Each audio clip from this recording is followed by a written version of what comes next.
everyone, welcome to the August edition of the new release feature author at Writes for Women.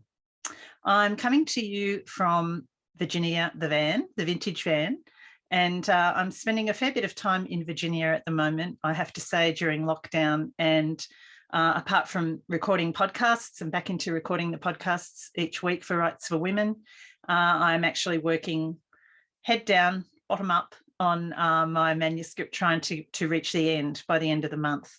So it's been a really busy time for me. And as much as I'm hating lockdown in so many aspects, I have to say I am very lucky to live on a property where I can go for beautiful walks with my dogs.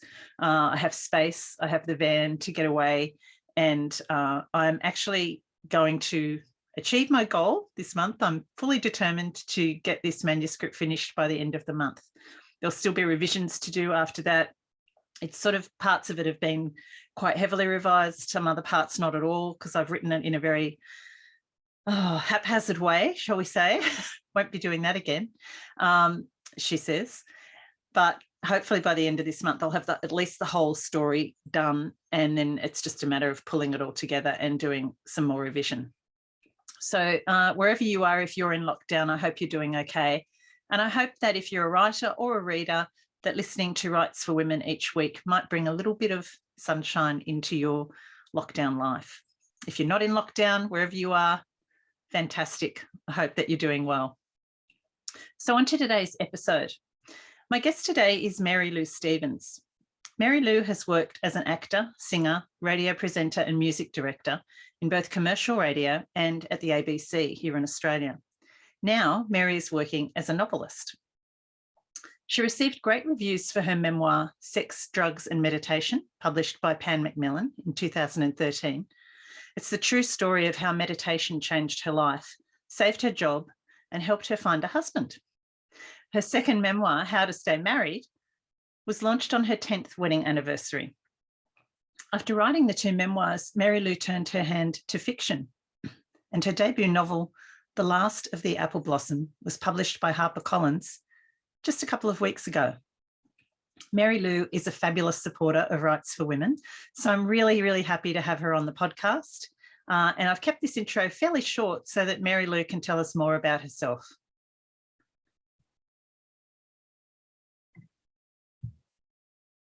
Okay. So Mary Lou, welcome to the Writes for Women Convo Couch. Thank you so much, Pam. It's lovely to be here. Such a pleasure. I love your podcast. I love everything you do. And I love your caravan, Virginia. I think it's such a great idea. I love it. Oh, thank you. Yeah, it's a pretty special little podcasting and writing studio I've got here. I feel very privileged to have it. And I have been escaping here quite a bit during lockdown, I have to say. Oh gosh, I can imagine. Yeah. Fair enough. And your screen, we were talking before we started recording about your gorgeous screen there behind you. It's a little bit blossomy, so very apt. It is. I tried to find apple blossom material, and either the blossoms were so tiny that they wouldn't come across, or they were cherry blossoms, and most people can't tell the difference, but I can. And then I saw this material and I just went, oh, I love it. I love it. So there are no apple blossoms there, but it kind of tells a story in its own way. So it does. And it blends beautifully with your book cover sitting there too. Yeah, the beautiful book cover. God, I love this book cover. Oh, me too. We're going to talk about that. But first of all, the book's out now. It's been out for a couple of weeks. Is that correct? Yes. Wow, it has. Gosh, lockdowns kind of mess with your brain, but yeah, it was released and we went straight into lockdown. So yeah, because you're up on the Sunshine Coast in Queensland. But how does it feel to have your debut novel out and to be actually sitting there holding it in your hand? It's a spectacular feeling. I remember when I received my author copies and I opened the box and I was like, there you are. There you are. I have dreamt you into this world. I have lived with you for years. And you're actually, oh God, I'm going to cry. But you're actually. I know, I'm getting goosebumps listening to you. You're actually real. God, I'm going to cry. And you're here because this book means so much to me. And I think up until that moment, even though the arcs had gone out and people were posting and all that kind of stuff, which was a whole new experience for me, I'd never had that happen before.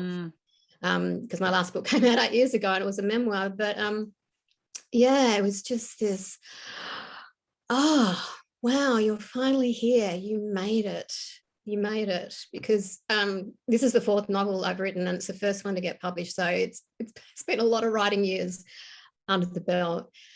And there it was. And also, to be honest, this huge sense of relief, because it has been such a long road. And it didn't really feel real until I opened the box and saw those books. And it was like, oh, it's actually happened. It's actually real.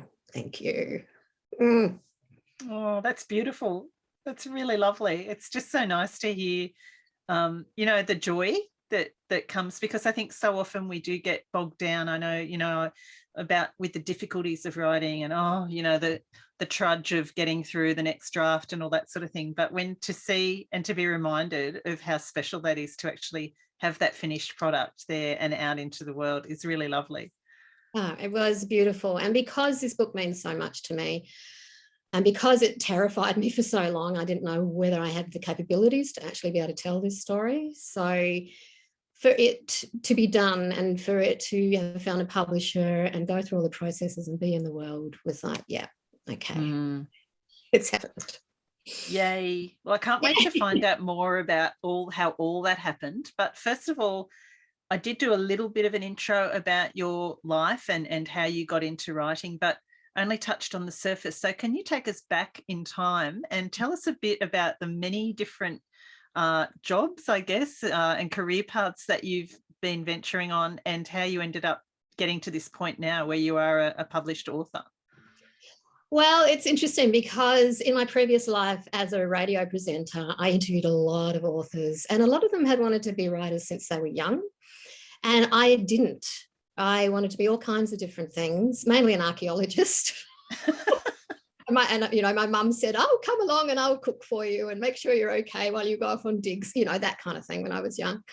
And I went to a Stranglers concert when I was living in Sydney, because I grew up in Tasmania, but most Tasmanians of my vintage, as soon as it's a legal option, you kind of leave the state. Okay.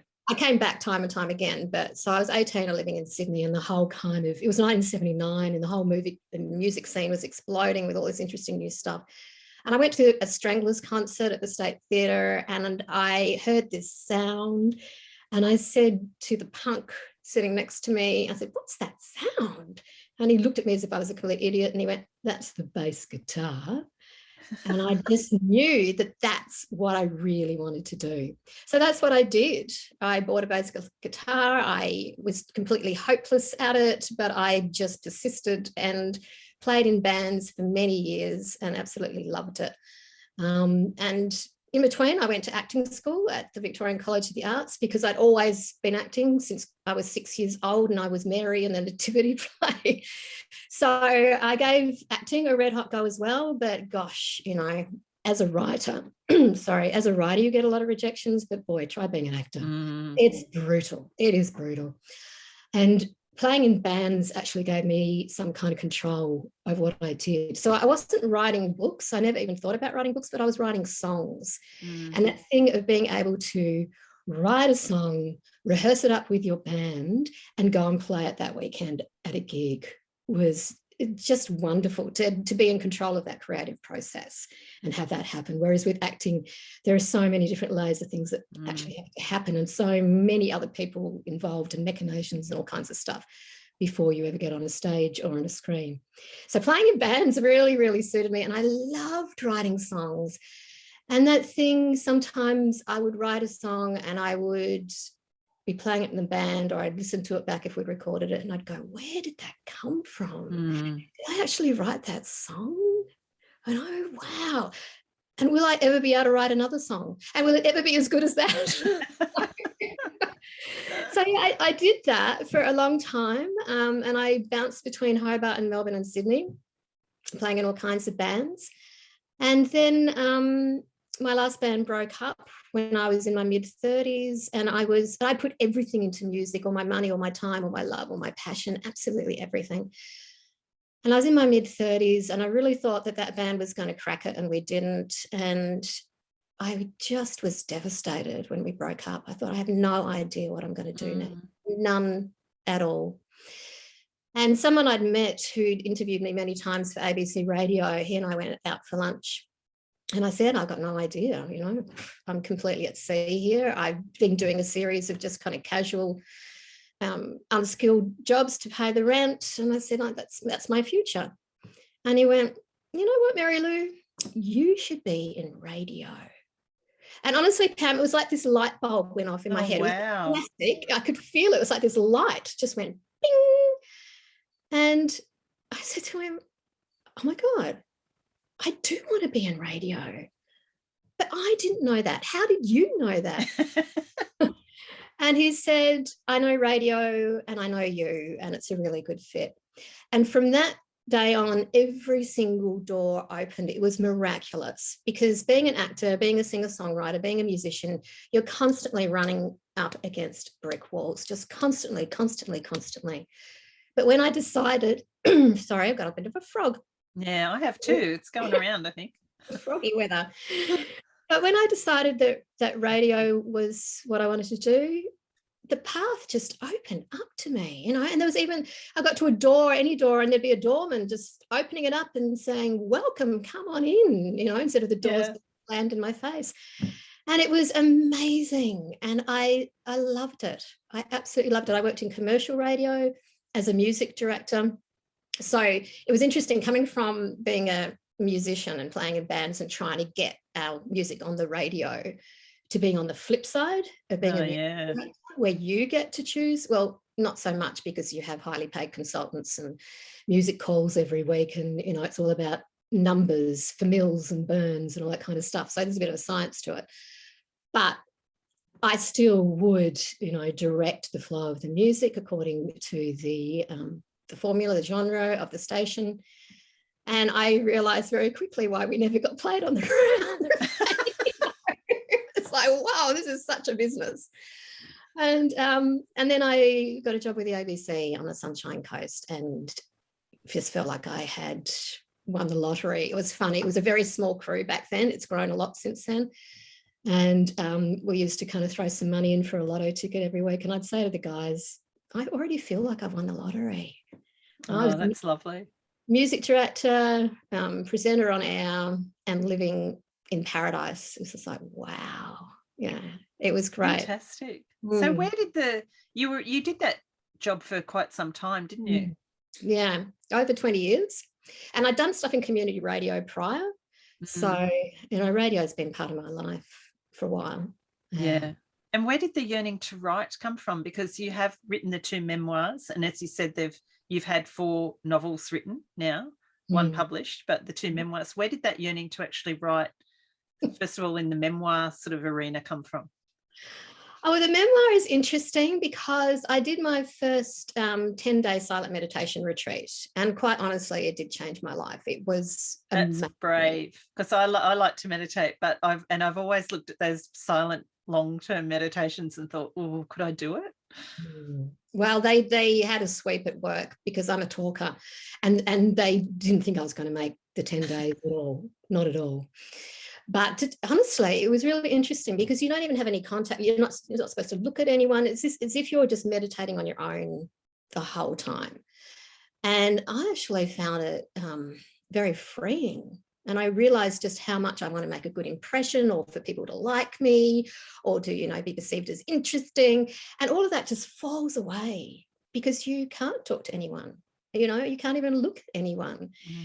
And so even though I just went through the whole gamut of emotions and flashbacks into my past and everything, which is in the memoir, it was also very, very liberating to be free of all of that. Although I must say that I went through a bit of paranoia at some stage, which kind of went, whoa, because I thought everyone hates me. Oh, no. Because no one's talking to you and no one's looking at you. And we're such social creatures with all those cues that comes from voice and vision. And that was all taken away, but there were still people around who weren't looking at me, who weren't talking to me. And I went, oh my God, they must all hate me. And the thing about meditation is to be able to go into that witness mind where you just observe your thoughts. And it's like, oh, look at that. You know, this is the way you're thinking and it's not actually true, which has been very useful in my life because my mind does tend to race a lot. And so meditation for me doesn't stop me from thinking. It just slows me down enough sometimes so that I can think clearly. Yeah.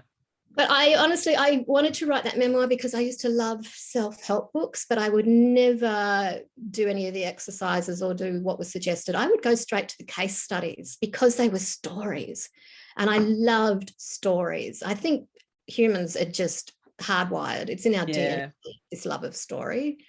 And so I would read the case studies, and that's about all I would do. And so when I had this massive change in my life because of this meditation retreat, I just went, well, this is kind of a case study. I wonder if anyone would be interested in it. So that's kind of what I did. And it was funny when people said, what are you writing? And I said, I'm writing about this first, because I've done a lot of them since then, this first silent 10-day meditation retreat I did. And they went, a silent meditation retreat? You're writing a book about it? How could that possibly be interesting? What are you writing about? Lots of blank pages. I think they were all pleasantly surprised when it got picked up and it came out and the reviews were great. And it's really interesting because people found it really funny. And I said to my publisher, this is my angst, this is my kind of litany of failures and heartbreaks and all this stuff, and people find it funny. And she went, yeah, that's one of the reasons we picked it up. It's funny. And I was quite taken aback because I didn't mean it to be funny. It's just the way my head works, and people found it really funny. How bizarre. But I will just backtrack slightly. Yeah. Because what happened is I started writing this book. The beautiful Monica McInerney, who we'll talk about a bit later in regards to The Lust of the Apple Blossom, I'd interviewed her many times and we had really clicked because we're both from big families and neither of us have children of our own, but we're really hands-on aunties. So we'd kind of kept in touch, and she wanted to read some of what I was writing, and she loved it so much she sent it straight to her agent without even telling me, and I get an email from her agent going, oh, I love this. What else have you got? Brilliant. And I was such a novice back then because it was the first thing that I had written. And I sent this agent 50,000 words of first draft material. Okay. First draft, Pam. First draft. No, never, ever do that.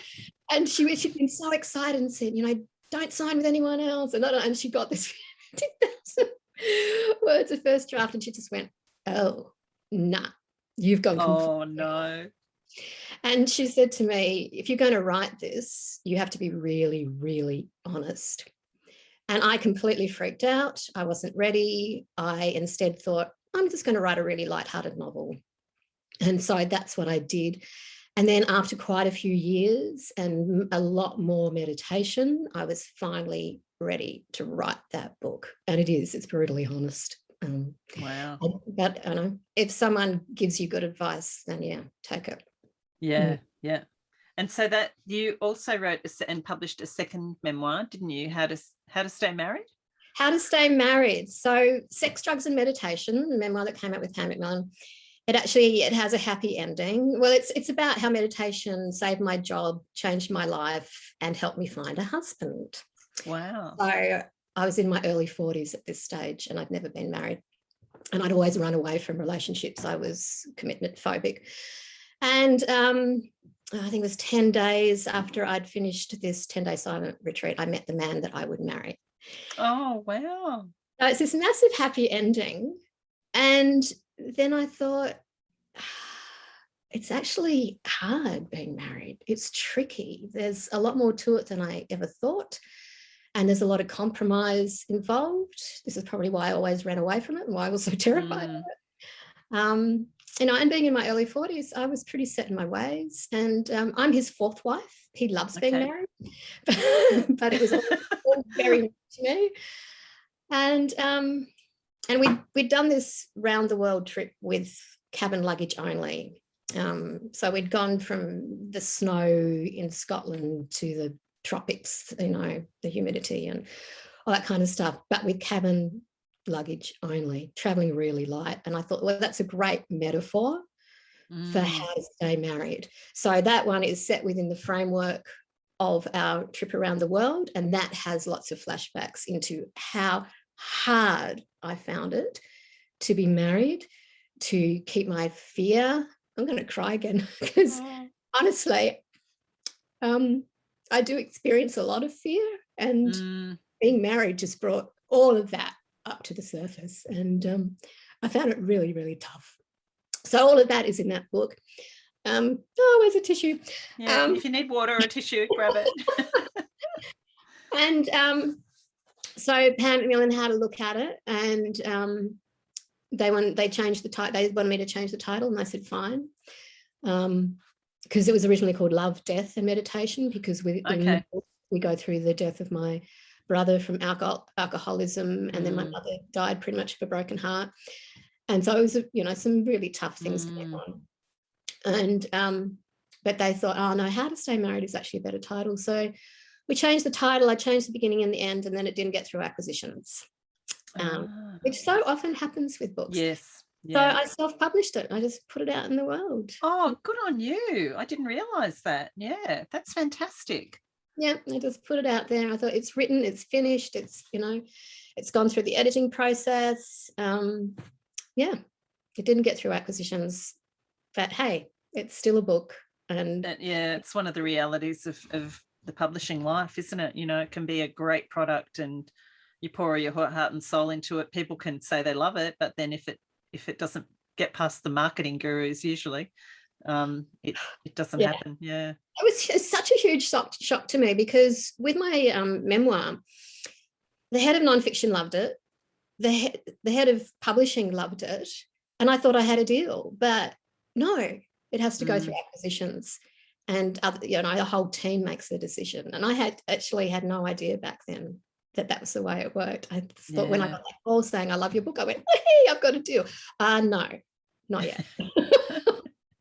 Just the first step.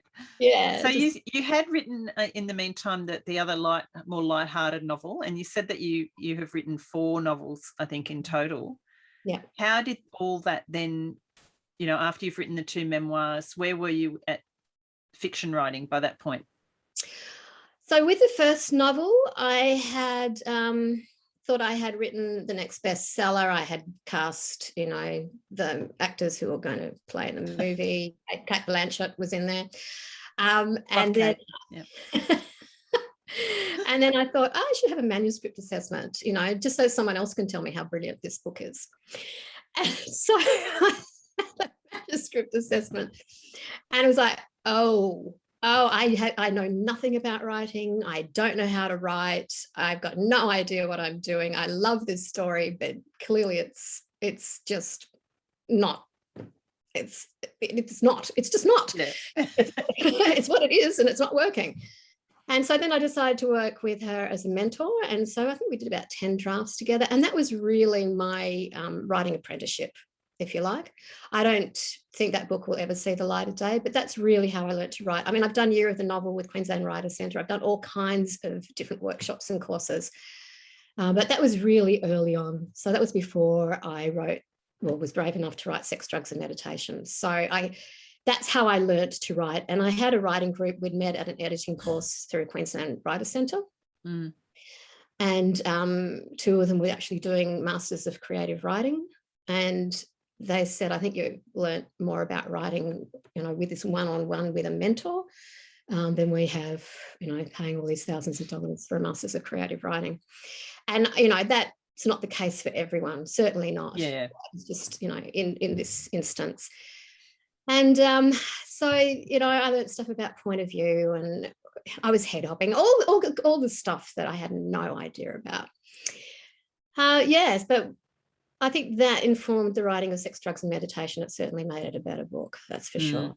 And then tell us about how you ended up getting to Apple Blossoms, basically. Well,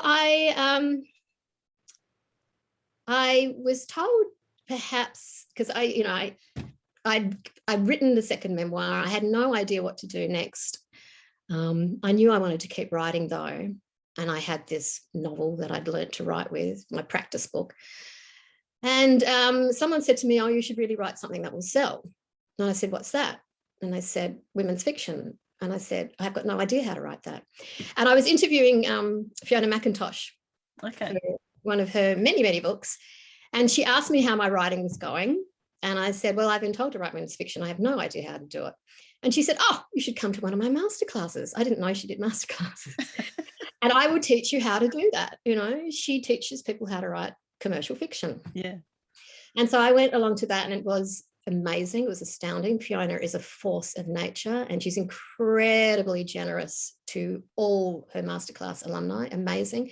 If we have time, I would love to tell you a story of just how generous she is. Oh, yes, please. We'll save that one up. Yeah. And why she's one of the 3 women without whom this book would not exist. But I actually, even with all this fabulous knowledge and advice, I still went completely off track for me. And I wrote a couple of other books that weren't right for me. They weren't right for the market and never got anywhere. But with each one of them, I learnt. So when the idea for The Last of the Apple Blossom came roaring at me one very rainy afternoon, I had interviewed Monica McInerney for a live event in the morning, and we had talked a lot about grief and how grief informed her writing. And that very afternoon, this idea came to me, a bolt out of the blue, which was, you know, a novel that starts on the day of the 1967 bushfires in Tasmania, Black Tuesday, a fire so fierce that within 5 hours, over 60 people died and 7,000 people were left homeless. And I remember it because I was 6 years old. It was going to be one of my questions, yeah, because you write about the fire and the after effects of the fire so vividly that I could tell from reading that you had experienced that or were very close to it. Yes, so the first few chapters from Catherine's point of view. So Catherine is really the main protagonist of this book. She's a young teacher at the school that I used to go to. She's teaching grade 1 and I was 6 years old. So all the stuff that happens at the school based on my memories. And then she evacuates the kids to the last safe home on Mount Nelson, and that was our home. Right. So, you know, on this day where the sky was black and the sun was this huge red angry giant. Anyone who's been through bushfire, the sun is just huge and red and scary. And so, yeah, a lounge room full of kids, a kitchen full of worried mothers, fathers and husbands up the hill fighting the fire with wet gunny sacks and garden hoses, and no one knowing whether they'd have homes or fathers to go home to. You know, it was something you never ever forget. Yeah, I can imagine. So you started with this, you got this lightning bolt. Yes. And then what did you do? Did you just sort of then write the story right through? Did you stop and plot it out? How did that process work for you? Well, it was an idea that started on that day and then went through the demise of the apple industry, focusing on 2 orchards in the Huon Valley. And what did I do? To be quite honest, I ran away. I was terrified. I went, this book is too big. It's too sad. I might have grown up in Tasmania, but I don't know anything about growing apples. I knew that people were still traumatized from the fires over 50 years later. There's still people, you know, who went through it. And I thought, I actually can't do this justice. I don't know how to write this. I don't know how to go about it. And I actually went off on a writing retreat and had a massive breakthrough, and there were many tears about that because I had been so scared about writing it. And I finally had that breakthrough, and then I was able to start writing it. So at that writing retreat, I just started writing scraps of the story. Right. I'd done some research into it because research is kind of safe. I think that's why I love research so much. It's a really happy place where you find all this stuff out, although a lot of the stuff that I found out broke my heart. And yeah, there were lots of tears, but it's still external, isn't it? It's not, you're not really tapping into that part of you. Yes. So then to actually start writing it, and that was with Shelley Kennersberg, who does lovely writing retreats, and lots of tears, but I actually got some words down, some of which made it to the final book. And so after that, it was a lot easier. And because I had all the facts laid out, because this is what happened and then this is what happened. So everything that happens in this book as far as the apple industry is concerned is based on fact. So it told a story of its own. It had a story arc of its own. So then I melded in these characters. I always had this idea of Catherine, the young orchardist. Well, she's not. She's a school teacher. She wants to restore the orchard to make it viable again because it's ruined in the fire. But her father, it's the 60s and women didn't run orchards, and he's very much against it. However, and this is not a spoiler because it's actually on the back cover, that she, rushes home to find the apple orchard destroyed, her childhood home in ruins, and her brother dead. So her brother Peter, who was supposed to take over the orchard, is dead, and so she's going to take over, for the memory of her brother and for all the love that she has for the land and this orchard that's been with them for generations.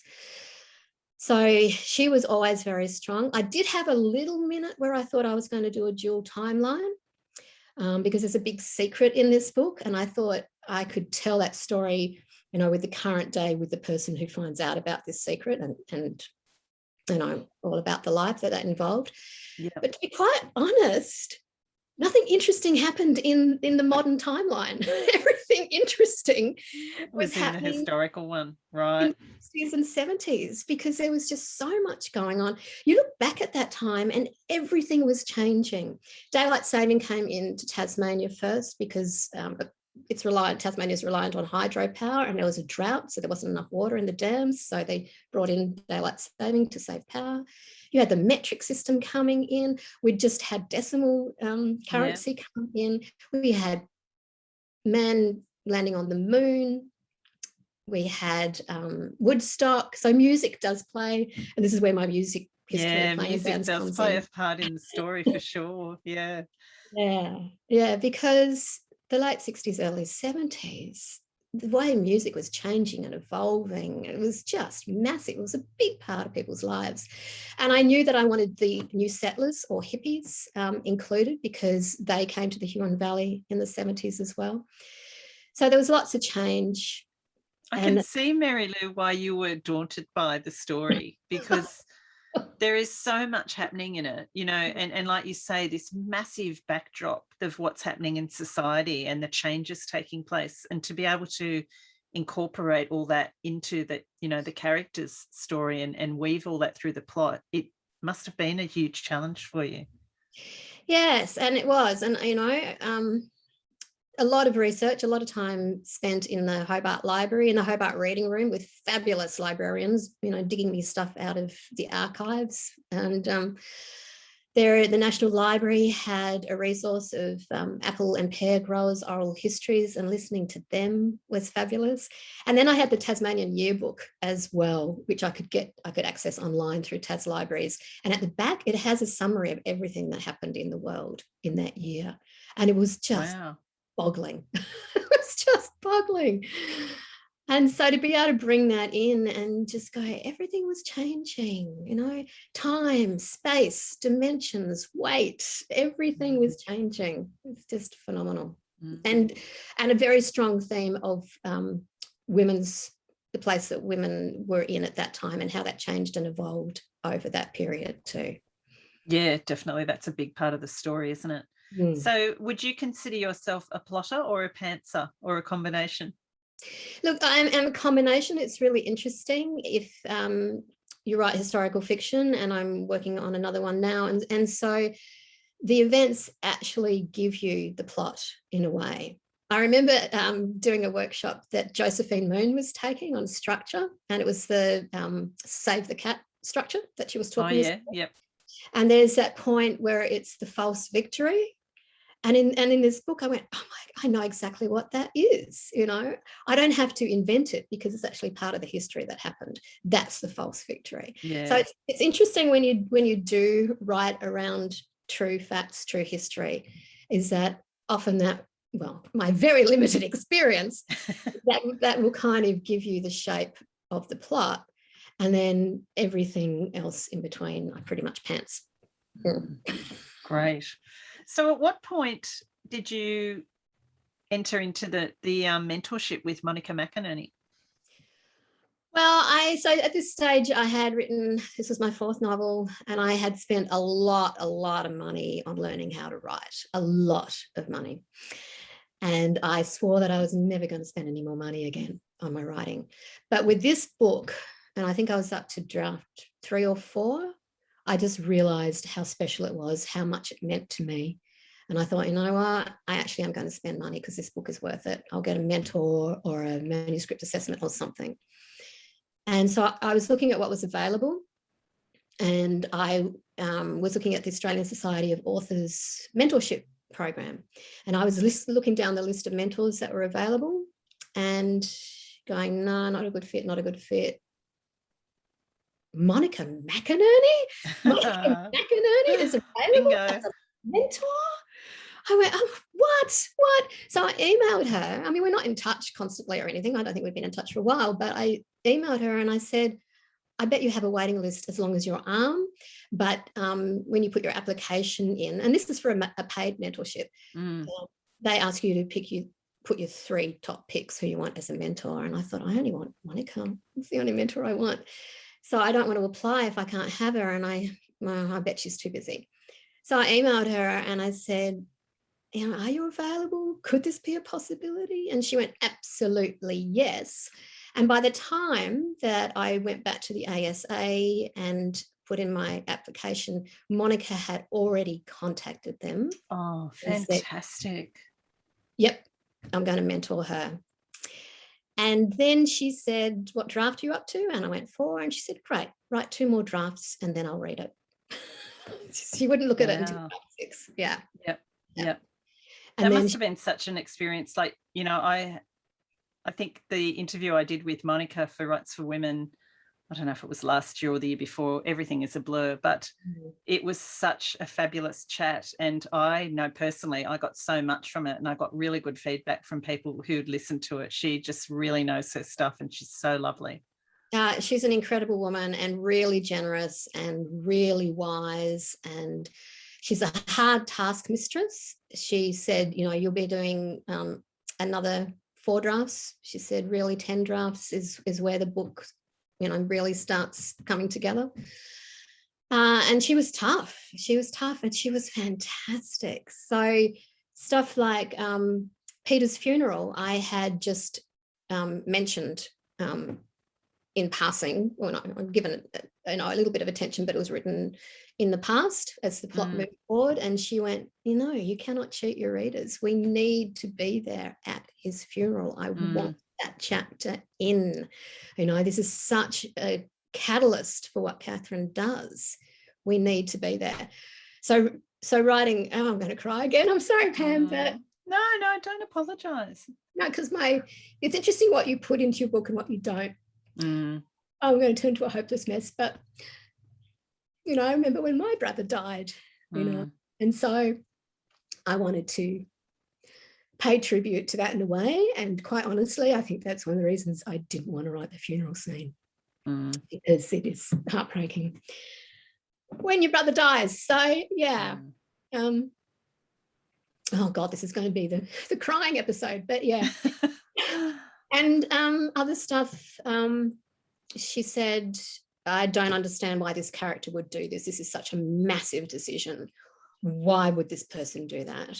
And so I told her, you know, we'd have WhatsApp conversations, and I told her, and she said, you know, it took me about 10 to 15 minutes to tell her why he would do that. And she said, oh my God, now I totally understand, but none of that is on the page. Okay. None of that. I want that all on the page. So I went into the process. I think, look, this book varied so much. The first draft was 142,000 words. At some point I got it down to 103. I think by the time I got to the 6th draft that Monica read, it was about 110. She also gave me a reading list, which I wasn't expecting. So that was okay. Kind of she's very thorough. And she wanted really more nitty-gritty emotional detail. She also wanted me to slow the end down. She said, you know, you've just hit us with the ending way too fast. We need to know how they got there. So I wrote an extra 30,000 words. I edited out probably another 15,000. So by the time I'd finished with Monica, it was about 117. Right. And this is interesting because I think about the editing process that you actually edit, you cut stuff out. But it got longer with Monica. And then when I got to deal with Harlequin, each of the edits with Harlequin, it was just actually a little bit longer. So really? Yeah, it's about 122. Yeah. Okay. Yeah, it is quite a chunky book. Yeah. I know. But every time I worked with someone, it got longer. Even though I think there's been a trend towards longer books in the last few years. I remember when I first was published in 2012, like Blackwater Lake was quite short. It was only about 72,000 words. And I said to my publisher, do you want me to, I can add to it, I can make it longer. And in hindsight, like if I wrote it again now, I would. But they said, no. And I remember that around that time, about 90,000 words, if you did any more than that and gave it to a publisher, it was a big no-no. But I've noticed lately that books are a lot chunkier. And I think readers do want more. They want to be immersed in the story and they don't like that feeling that the story's being cut short. Yeah, it is interesting. And I'm with you. When I started writing, it was 80,000 words, especially for a debut author. They didn't, really want any more than that. But yeah, this book just kept getting longer. Kept getting bigger. Well, it is a big story, like we were saying. There's a lot of different things happening in it. Yeah, and there's a lot to cover. And especially as, so what happened with the apple industry, England joined the common market in 73. And most of Australia's export market, a lot of it just disappeared. Because we had favoured nation status with England and that just went. And by that stage, a lot of countries around the world were primary producers and they would just undercut Australia.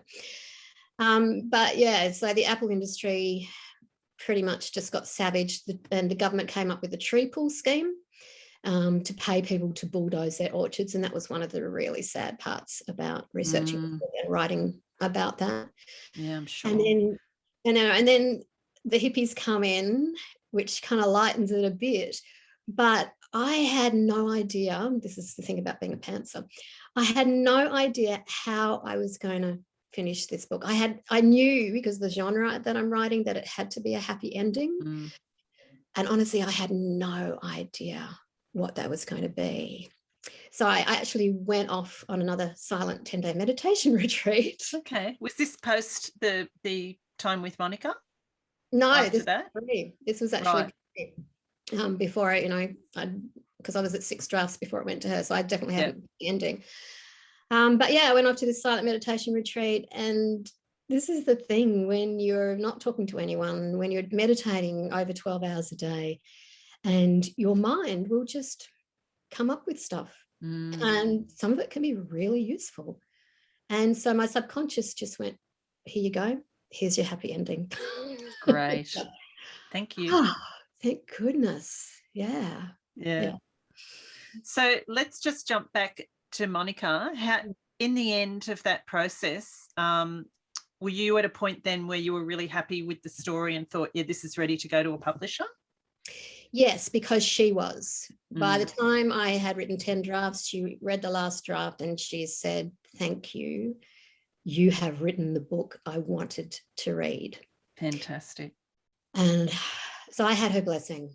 And if ever I felt insecure about this book, because it did get knocked back. I mean, I thought I was a shoo-in because I had Monica's blessing, but not even that was true. She wanted me to find an agent. I got knocked back by 6 agents, I think. So this book still went through rejections. It was also rejected by Penguin for their own reasons, which is fair enough.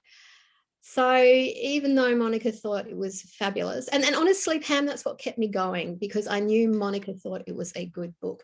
So I just kept submitting. Oh, good on you. And did you secure an agent before a publisher or not? You went straight to a publisher? Yep. Well, none of the agents wanted it. Yeah. It's hard in Australia. It's such a small pool of agents too. And we were saying before we started recording, the smaller market here as opposed to, the States or somewhere. Yeah. So tell us about your securing the publisher. How did that come about, and how did that feel? You must have been over the moon. I pitched at the RWA conference last year, the virtual conference, and I always kind of knew in my heart that this was a Harlequin book, so I only pitched to Harlequin. It went to Penguin because of Fiona McIntosh and her relationship there, and she, wanted to help me get it out in the world. But I kind of just always had this inkling it was a Harlequin book. I thought it would just sit really well with them. So I pitched to Nicola Robinson, and it was over Zoom, and I couldn't get the camera working, and it was I just felt like such an idiot. I know. And I'd done, a course on how to pitch, and I was, so perfectly prepared. And then I couldn't get the camera on Zoom working. I had this very old laptop at the time, which was on its last legs. And it just threw everything out the window. I was completely flustered, and we just had to do it on the phone, I think, in the end.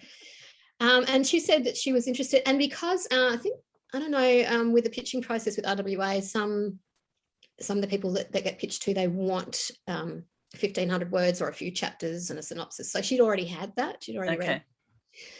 So that was before the pitch. And then she said, we'd like to see the whole thing. And I thought, yay. So that was only last year. That was only in August last year. Yeah. So it's a very fast turnaround in the publishing world with traditional publishers. In fact, because it was so fast, Nicola actually did the first round of edits with me, and I hadn't even signed a contract by that stage.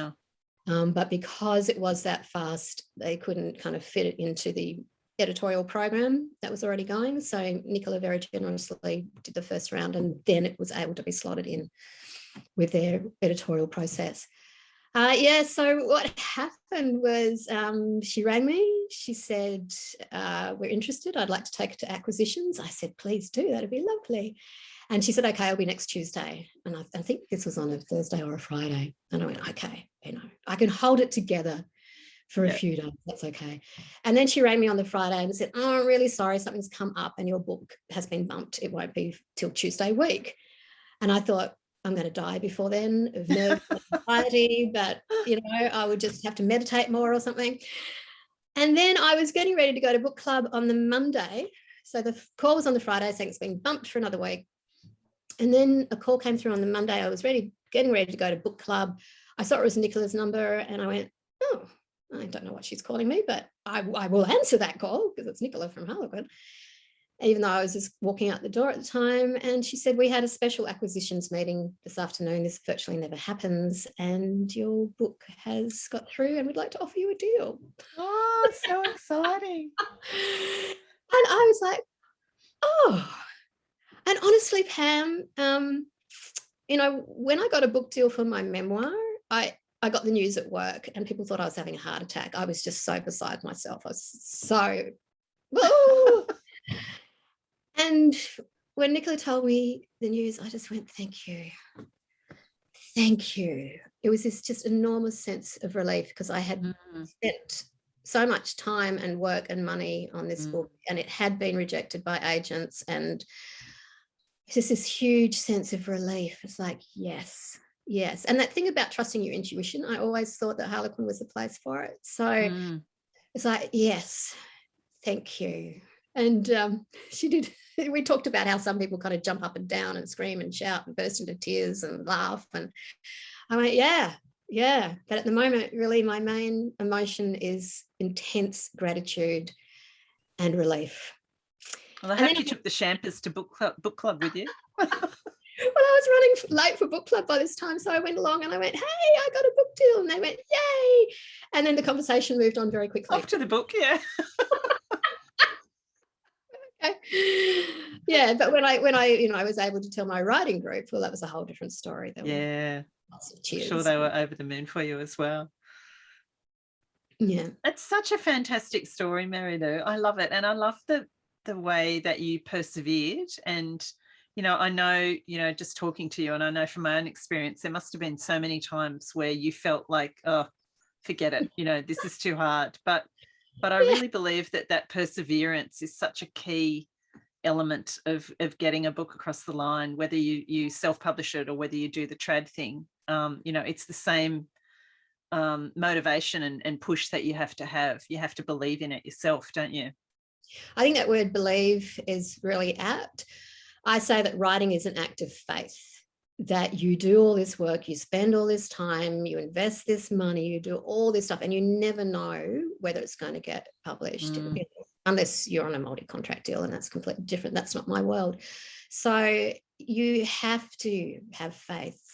And you have to believe, faith to me is believing in something that you don't even know is real. That's faith. Yeah. And that's what writing is for me. Just having that faith. And this book was such a dramatic change to anything I had written. And I really feel as I had to write those other 3 unpublished novels to get the kind of the strength, the gumption, if you like, and the skills to be able to write a story as big as this. I couldn't have without all that work that I'd put in before. So yeah, and just I don't think anything that you write is ever wasted. No. No, absolutely not.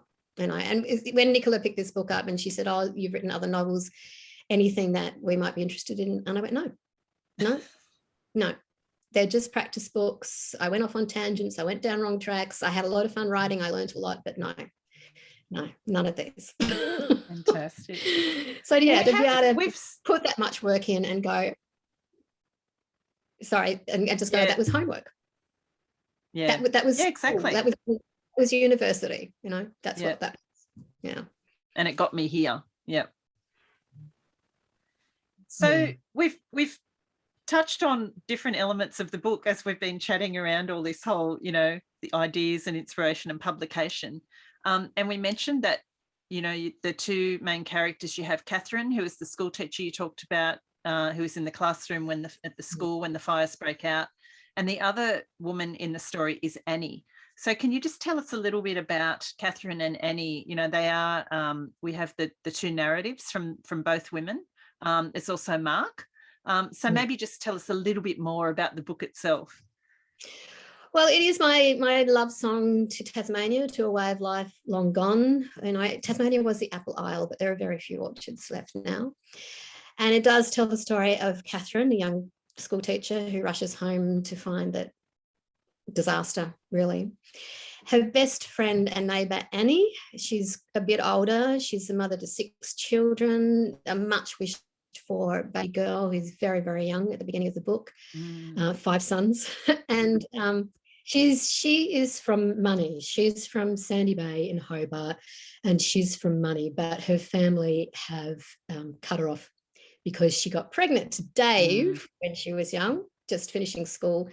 They fell in love, she got pregnant, and so she went off to be an orchardist's wife, and the parents were like, oh, if you'd married someone, an old family from wheat and sheep, it would have been fine, but an orchardist, no. So they totally cut her off. And so they're on neighbouring orchards. Annie's orchard isn't burnt as much as Catherine's, so they're able to continue. And Mark is there. He's escaping his life in Melbourne. He has his young son, but his wife has gone missing and nobody knows where she is. And during this time, Catherine is grieving her brother, her younger brother.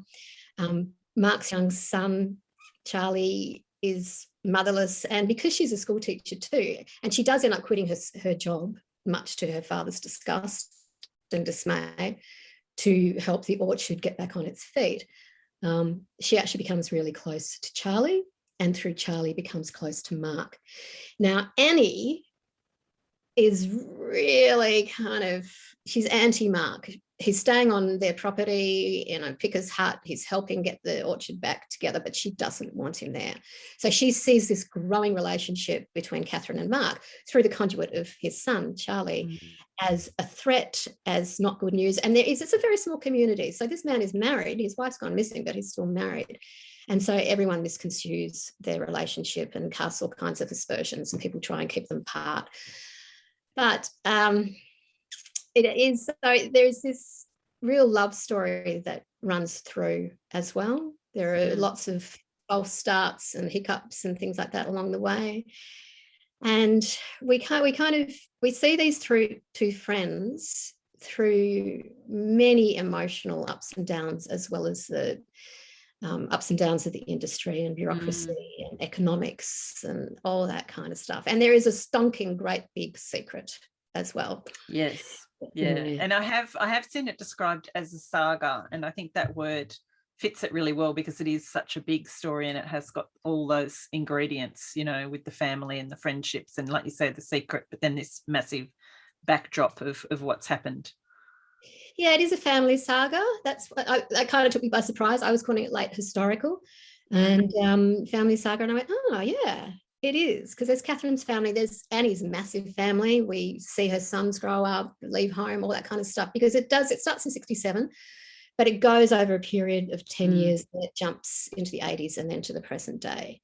So we see a lot of how families change and grow, and the relationships between friends and neighbours and all that kind of stuff in a very small community. Yeah. You mentioned before about Fiona McIntosh being one of the three women, along with Monica. I'm interested to hear the third, but what was your little Fiona McIntosh story you were going to tell us? Oh, this is just, I might end up crying again. Get the tissues. But this is the thing about Fiona. You do her masterclass and she would just champion you for the rest of your writing career. And I subscribed to her newsletter. So I can't remember what stage this book was. I worked with Monica, so it was pretty complete. And I'd always had this fear in the back of my mind that someone else was writing this book. Someone else had discovered what a fabulous story this is. And that's some of the feedback I've had is, why has no one ever told this story before? And so I had this kind of thing, and someone else is writing this book, you know, is it Judy Nunn? It's such a Judy Nunn kind of thing. Is it her? And and I was just, oh no, but you know, kept on going, and nothing popped up. And then Fiona, because I subscribed to her newsletter, she sent out a newsletter last year, and it had lots of apple recipes in it. And I emailed her back and I said, oh, I love these apple recipes because I've written a book set in the Huon Valley about orchardists and a female orchardist. And she emailed straight back and went, I'm writing a book set in the Huon Valley about a female orchardist. And honestly, Pam, my heart just sank, and I thought, there it is. Yep. That's the end of my book. It's completely sunk. You've got Fiona McIntosh with her massive history and all her bestsellers, and you've got me, a totally unknown novelist with, you know, a book that may or may not be good. Who knows at this point? And, you know, it's a lay down misère. Yeah. So with Fiona McIntosh, come on. And I thought, well, no one's going to want my book. That's the end of that. And we kind of had a bit of back and forth, and she was writing in an earlier time period. And I got really interested in her book, and I was like, you really have to write this book. I want to read it because I'm so invested in the orchards of the Huon Valley. And then she came back and said, you know what? I'm going to put this book aside. I'm not going to write this book. Oh, my goodness. She'd already pitched it to Penguin. They'd said they loved the idea. She, you know, was doing the research because she loves to set books set overseas, but she couldn't. So she was, you know, looking at in Australia because you can't get overseas to do the research. And she said, no, this book is really important to you. It's your history. You grew up in Tasmania. This book means the world to you. I can see that. And it does mean the world to me. She said, I'm going to step aside. Oh, wow. That is amazing. And that generosity, it's still, it blows me away to this day that Fiona would put a book aside so that the last of the apple blossom could shine. And she did, you know, that's exactly what she did. She did even, you know, send it to Penguin to see if they were interested in it, and her own publisher. And I just thought, wow, that's just phenomenal. It's just that's phenomenal. So generous, isn't it? It's wonderful. It's incredible. Yeah.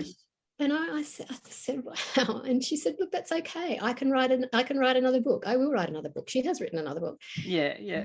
But this is part of your heart, part of your soul, part of your childhood, your upbringing. It's in your cells, it's in your bones, it's in your blood, you know. Wow. Let's get your book out there, and let's see it shine. And she really does. She wants everyone who does her masterclass to shine. She wants her books to shine. She's a fabulous supporter of Australian writing, isn't she? Yeah, she is. She really is. And that's what I found with the writing community. I mean, that generosity just blew me away. Monica certainly went above and beyond with me with The Last of the Apple Blossom as well. And she's also incredibly supportive to other writers. And that's what I found, is that other writers are so supportive of each other. Yeah. It's really beautiful. You do feel as though you're part of a community. Yeah, it's fabulous. And like you say, I think RWA is a great place to find that support. And I do think that the online network and increasingly, you know, in the last 12 months, that's become very important, hasn't it? But people are really generous and kind online too. Yeah. And it's important, you know. It's whenever I get a kind of a bit introspective or a bit kind of antsy, I think, how can I be generous today? You know, how can I actually give someone else something instead of thinking it's all about me all the time? Which to tell you the truth, it only makes me unhappy. When it's all about me all the time, it only makes me unhappy. So, It's a nice way to think about it, though, isn't it? And it does get you out of the doldrums, I think, when you spin it around. So who was the third woman? Have we already talked about the third woman? No, I call her my apple angel. She's a female orchardist in the Huon Valley. And so I knew I needed to find a female orchardist. I needed to pick her brains. I needed to find out everything about it from her point of view. And it was pretty tough because female orchardists are very far and few between. And I was in a very limited geographical area. And there aren't many apple orchards anymore. But I found Naomi Clark-Port, who's a 6th generation orchardist. Her family started the first apple orchard around Franklin in the Huon Valley. So some of the trees in her orchard are 160 years old. It's just amazing. Wow. And I had already done a whole lot of research. I had 3 pages of questions, and I rang her up out of the blue. I'd found her because she had been Tasmanian Rural Woman of the Year quite a while ago, but that's how I actually found her. And rang her out of the blue, and I said, can I pick your brains about growing apples? And she went, yeah. And so then I started on this big list of questions. I don't think she had any idea what she was in for. And she actually laughed when I was about halfway through the questions and said, Mary Lou, you're not going to need half of this information. You probably won't even need a third of this information in your book. And she said, you know, when you're coming down to the Huon Valley, I'll take you on a tour of my orchard, the packing shed, the cool store. I will take you on a tour of the Huon Valley, and I will line up interviews with orchardists who were around in the area that you're writing in, around Wattle Grove, just near Cygnet. And we'll sit down with them and we'll talk with them. And she was fascinated to hear their stories too. So that's what happened. And I said, why are you being so generous? You don't know me from a piece of soap. And she said, because you didn't ring up and just say, tell me about apples. You had already done so much research. I knew you were serious and I knew this was important to you, and I wanted to help you with it. And she was incredibly generous. We had an amazing time down the Huon Valley talking to these old orchardists, and their stories, a couple of their stories have actually made it into the book because they were too good not to. Yeah. And just lovely, lovely people. So she's about the same age as me. So she's a little bit younger.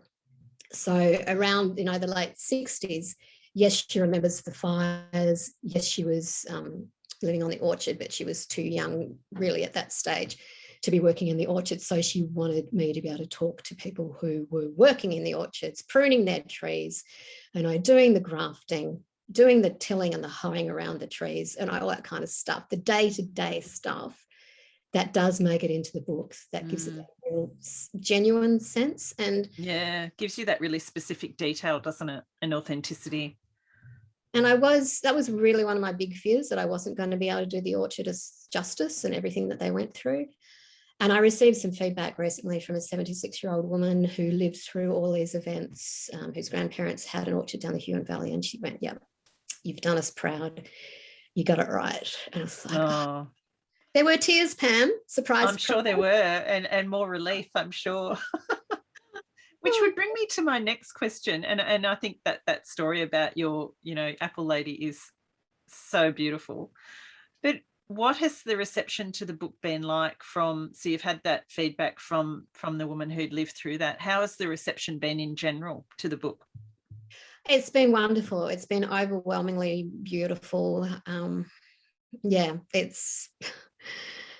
And especially from people in Tasmania, saying we lived this life. We know these people, we know this area, and grown men reading this book, which I wasn't expecting. Great. And crying, getting in touch with me, and I'm not the only one who cries a lot. It's like, they're in tears reading this book because it brings back stuff. It connects them back to that time and place. And for people who didn't live through it, who aren't Tasmanian, the feedback has just been astounding. I'm so incredibly generous. I'm so incredibly grateful for their generosity. And once again, that sense of relief too. It's just like, feeling that you did get it right and all the work was worth it. Yeah. Well, there's one thing we haven't touched on, Mary Lou, and that we'll sort of have tangentially, I guess. But you did write a blog for the Rights for Women blog page for me, and that was on this whole idea of being a late bloomer. Yes. You've had your first novel published in your 60s. How would you? In January. Okay, yeah. And I had my first novel published the year I turned 50. So, it's quite special, isn't it? And I mean, it's always special when you have a book published. But can you talk a little bit about how that has been for you and that whole idea of doing something in, slightly later life that is such a big deal? Yes, it's interesting. I don't think I would have had the maturity as a writer or as a person to write this book when I was younger. But it's an interesting one because when you get to this age and the grey hair starts coming in, and there's part of me that when I look at younger people, I think, oh, this is your world now.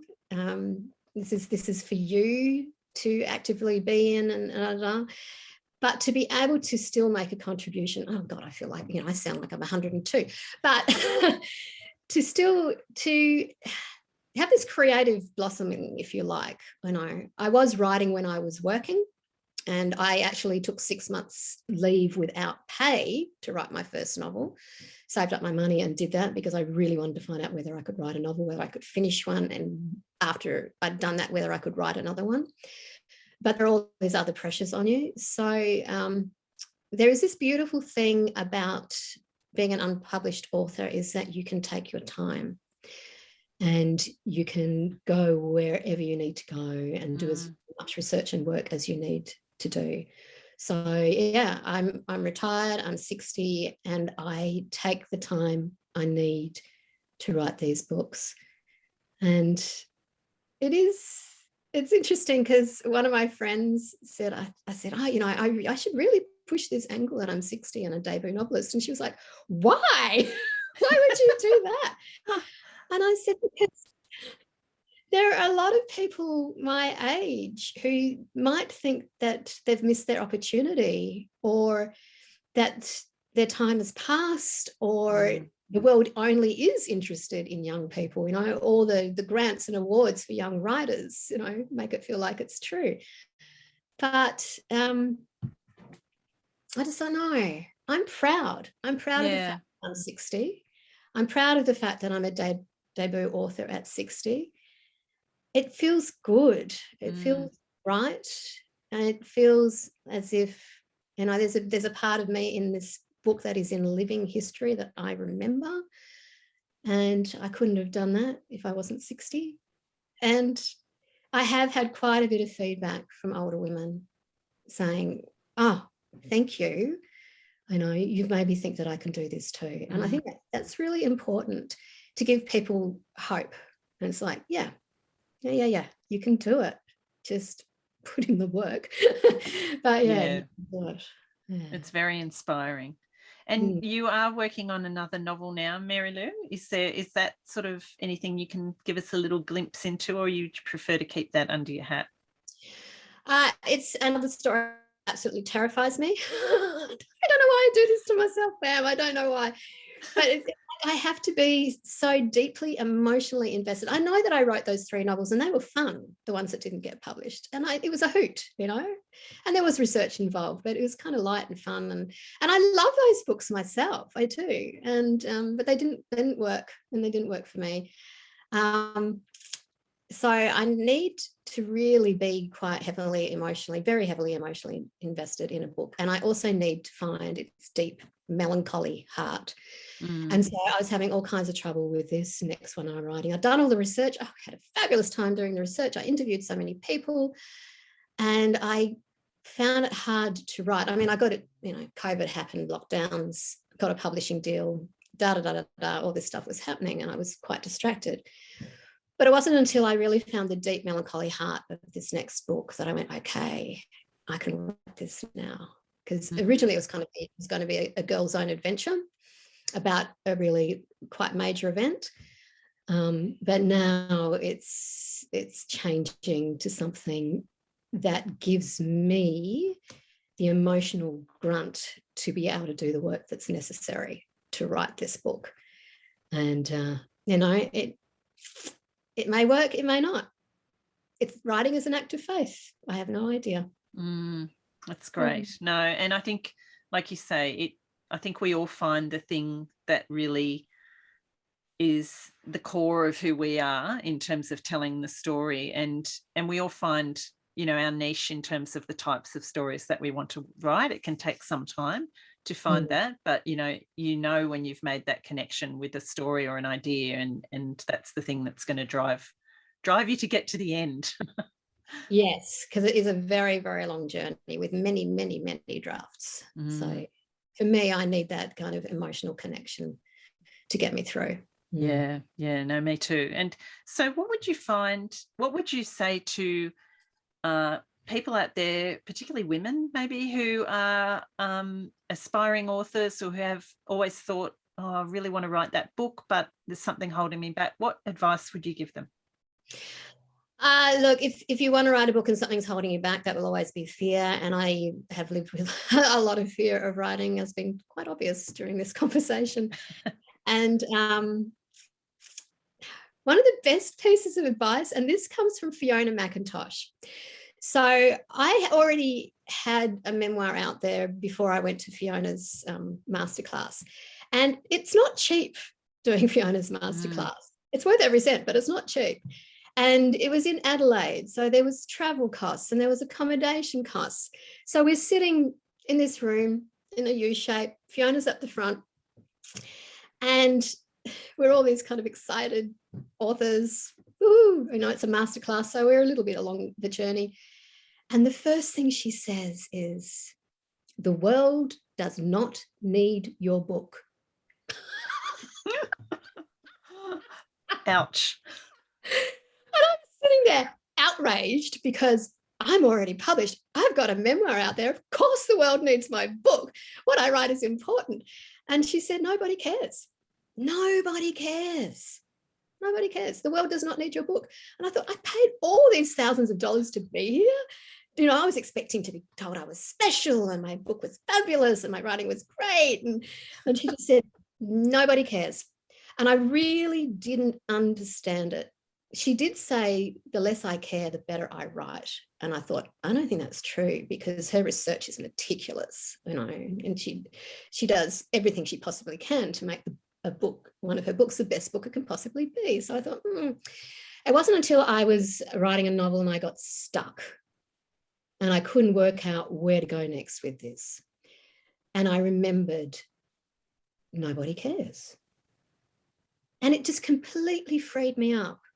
I'd got myself twisted up in such a circle of frustration and fear that I couldn't actually write. I couldn't work it out. My head wouldn't work properly. I remembered, nobody cares.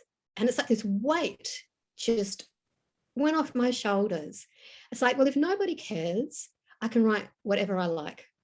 And I just started writing again. It was amazing. I got through this block, and from time to time, when I do get myself all twisted up in my head, if I'm lucky enough, I will remember nobody cares. And that really helps me with my fear about writing. It doesn't necessarily mean that, how can I put this? It's like I remember nobody cares and this weight goes off, but I still have that emotional pull, the kind of serious stuff going on in my gut. But it just frees me up. I think fear, because I've experienced it so much myself, fear just stops us dead. It's not useful. It's boring. It keeps us stuck. And if nobody cares works, as it has for me and it does for Fiona McIntosh, then make it a little mantra. It's like, nobody cares. Nobody cares. I mean, we want to be invested in our books. We want to think everybody cares. And when you finally get it out in the world and you discover people do care, that's fabulous. But in the writing of it, I can't get too kind of caught up in the future of what's going to happen with this book. It's like, for now, when I'm writing it, this book actually doesn't exist. The world does not need my book. Nobody cares. Just write. Yeah, it's fabulous advice, and I think very important in that drafting and revision stage, you know, before you get to the end, just to keep that in mind. I love it. Yeah, it just takes the weight off. It really does. Yeah. Mary, we could talk all day. I am absolutely convinced. It's been so lovely chatting to you. Thank you. Could you tell everyone where they can find you online, and the book is out, and where that might be available? Yes, so I was actually able to go out and see my book in a bookshop for the first time yesterday. Such a thrill. My heart goes out to everyone who releases books in lockdown. It's tough and it's heartbreaking, and it was, you know, and yeah, anyway, a lot of authors know what that's like, and I had a lot of support at the time. So it is in bookstores, it's in major retailers, it's online everywhere, and that's exciting. That's really lovely. And I'm at all the W's, maryloustevens.com.au, and Instagram, oh gosh, what am I? Mary Lou Writes, I think, something like that. Yeah. And on Facebook, and a Facebook page as well. And on Twitter, Twitter's an interesting place, but there is a massive writing network on Twitter. There is, actually. And I've been neglecting Twitter, I have to say. Lately, I was right into Twitter quite some time back, and then lately I've been more onto Instagram. But every time I pop into Twitter, I think, yeah, this is good. There's lots of interesting chat on here. And when you know, my events got cancelled and my book launch has been postponed, and going to Tassie is hopefully still on the cards, but much later in the year, the support on Twitter was lovely. I mean, Twitter can be a very unhappy place where people argue with each other all the time, but the writing community on Twitter is incredibly supportive. And so people started tweeting about my book and saying, another author, you know, affected by lockdowns, and let's support her. So that community is beautiful as well. I do spend more time on Instagram and Facebook, but I make sure I check into Twitter every day, and I support another author, tweet about what they've done, tweet a review I've written, that kind of thing, and just plug in just a little bit. Yeah. Great. I love it. Well, thank you for being my guest on Rights for Women. It's been lovely to have you, and I do appreciate your support of the podcast. So it's been really nice, because I know you've been quite a long time listener, and so to actually have you on the convo couch is very special. I feel like we're friends, Pam, because I've watched so many of these and listened to them, and I love what you do. I absolutely do. And I've had a long time in radio, and interviewing is a real art, and you have such a genuine warmth and connection, and ask lovely questions. It's the connection. It's really important. Thank you. It's nice of you to say that, even though I made you cry. Well, all the best with the last of the Apple Blossom, and with the writing of the new one too. Thank you so much. I really appreciate it. Great to chat.